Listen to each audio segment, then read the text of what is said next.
सभी लोग राष्ट्र प्रथम के इस भव्य आयोजन में सम्मिलित हैं। हमारे देश में त्यागी जी विराजमान हैं। उन्होंने मध्य धर्म के संबंध में बड़ा सुंदर आपको उपदेश दिया। ये यहाँ कहते हैं कि मांडू कारिका लिखी हुई थी।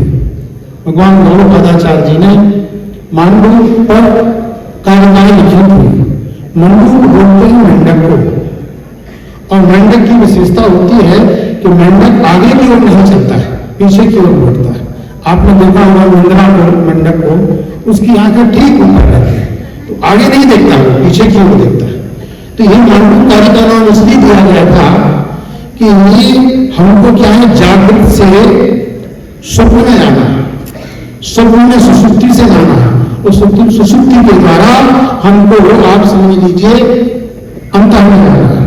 कहने का अभिप्राय है कि मुख से आप कंठ की ओर लौटना चाहिए, और कंठ से हृदय की ओर, और हृदय से नाभि की ओर आपको लौटना ही मेंढक की उछल मानी जाती है।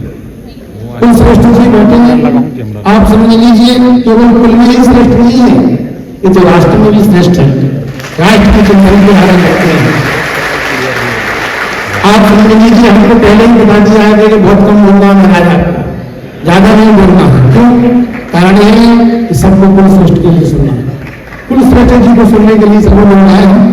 हम तो जैसे कोई लकड़ी में टाँच होती है ना, जब कोई ढीला हो जाता है तो टाँच के रूप में आते हैं, तो उसी के रूप में आप समझ लीजिए उस चक्के को चला देते हैं।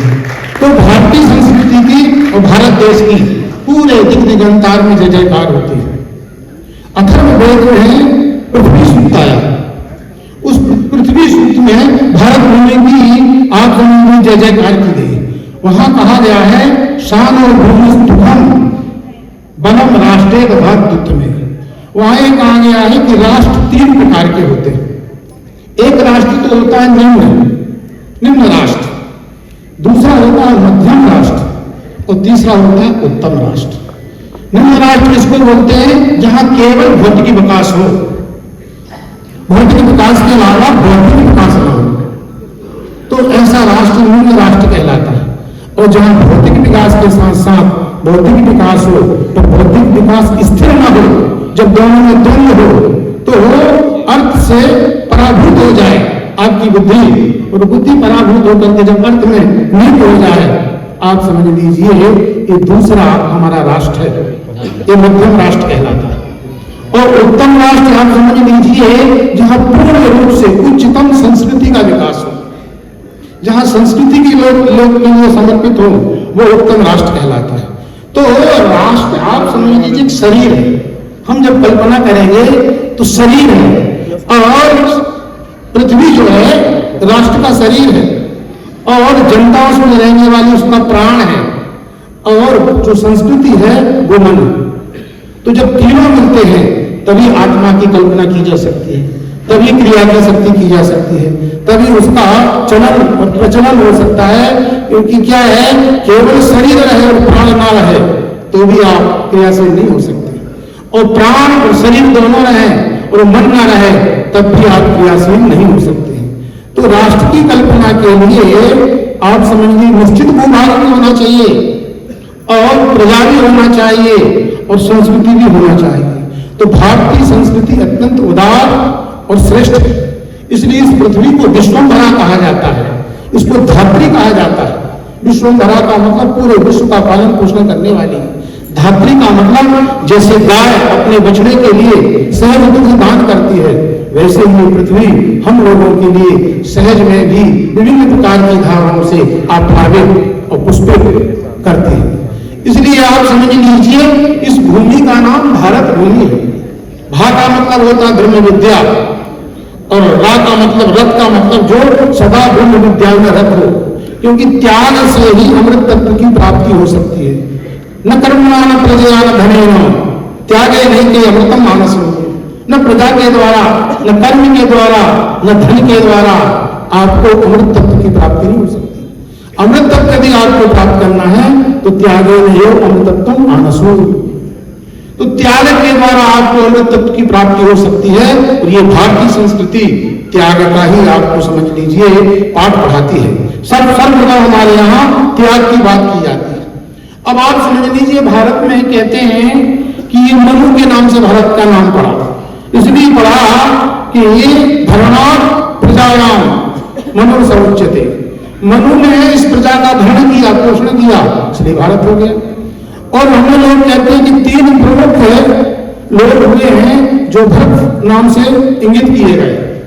एक तो भगवान राम के जो भ्राता थे वो भरत थे, उनके अंदर पूर्ण त्याग भरा था, लोग कहते हैं उन्हीं के नाम से भारत हो गया।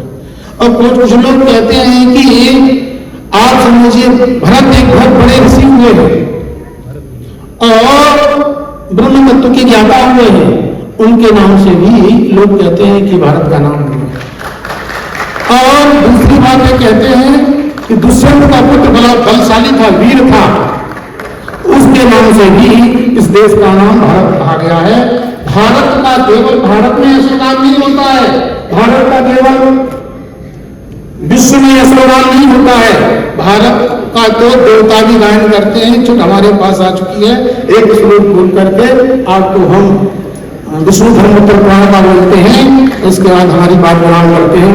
गायन्ति देवा किल गीत गाने, धन्या तुते भारत भूमि भागे, स्वर्गाप भर्गास्पद हेतु भूते, भवन्ति भूया पुरुषा सुरत्वा। गायन्ति देवा किल गीत गानी, स्वर्ग में देवता बैठ करके तरस रहे हैं और ये विचार कर रहे हैं ऐसा कौन सा पुण्य किया है ये भारत भूमि के लोगों ने, जिनको भारत भूमि में जन्म मिल गया। ये भारत भूमि की विशेषता है कि आप इस भारत भूमि से जाएं तो स्वर्ग प्राप्त कर सकते हैं, चाहे तो मोक्ष प्राप्त कर सकते हैं, और चाहे स्वर्ग देने वाली सामर्थ्य प्राप्त कर सकते हैं। और मोक्ष देने वाली सामर्थ्य जिसके पास है उस परमात्मा के रूप से भी आप प्राप्त कर सकते हैं। स्वर्ग अपवर्ग दोनों चीज प्राप्त कर सकते हैं। भवन की भूया पुरुषा सुरत्वा। तो हम लोग धन्य हैं, तो हमारा जीवन धन्य है। आप समझ लीजिए कि हम भारत भूमि के सपूत हैं। गीता में भी बड़ा बड़ा उसका उद्धरण किया गया है। दृक्षम चोटमन्नम स्वर्ग द्वार कहते इस भारत भूमि के लिए आप लड़ जाइए और अपना प्राण का उत्सर्ग दे दीजिए। ये ऐसा युद्ध है, आप समझ लीजिए बड़े मुश्किल से मिलता है। सन्यासी भी इस वायुमंडल का भेदन करके मुक्ति प्राप्त करता है और योगी भी प्राप्त करता है, पर सन्यासी का जो प्राप्ति है वो सब प्रतिबंधक है।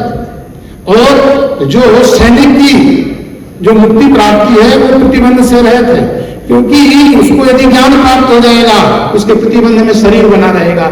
जब तक शरीर नहीं नष्ट होगा तब तक उसको मुक्ति नहीं मिलेगी। पर वीर जो देश के लिए लड़ता है, देश के लिए काम करता है और देश की सीमाओं की रक्षा करता है, जैसे ही उसका शरीर समाप्त होता है वैसे ही उसको स्वर्ग की प्राप्ति हो जाती है। इसलिए इस भूमि से श्रेष्ठ भूमि न स्वर्ग है और न अन्य लोग हैं। हम लोग भाग्यशाली हैं। इतनी ही बात कहकर